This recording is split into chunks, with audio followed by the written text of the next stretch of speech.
அது எப்படின்னா உன் கடை பரோட்டா மட்டும் அவ்வளவு டேஸ்டா இருக்கு. எப்படின்னா போற பரோட்டா அந்த இடத்துல சொரிஞ்சிட்டு கை கழுவாம போடுவோம்பா. சரிண்ணே, ஒரு 4 பரோட்டா பார்சல் கட்டினேன். இதுக்கு தாண்டா நான் சொன்னேன் அன்னைக்கு உள்ள பரோட்டாவை தனித்தனியா வைக்கிறான். இந்த ஒரு நாள் பரோட்டா கேட்கறேன், எப்படி நான் கொடுப்பேன்? எது போங்கடா உங்க கடையை நீங்களும். ஐயோ வந்தவனே இது தெரிஞ்சு நம்மள குழந்துருவனே. ஒரு 4 பரோட்டா பார்சல்ண்ணே. தம்பி அண்ணனுக்கு ஒரு 4 பரோட்டா அடி விடுறா. ஏன்டா அரை மணி நேரமா நான் நிக்கிறேன், நானே இருக்கேனா? ஆளே இல்ல கடையில அரை மணி நேரம் நிக்கிறான், நீ இருக்கேன்டா. முதல்ல அவர் கட்டி கொடுத்துட்டு கட்டி விடுறா.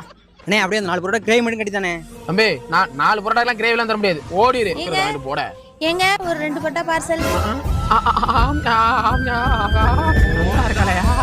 பாப்பா அரை மணி நேரம் நிக்க, ஒரு 2 பரோட்டா கட்டி விடுறா. அப்படிதான் பாக்காதா மாமா கட்ட கட்ட கட்ட 2 பரோட்டா கிரேவி கட்டி விடுறா.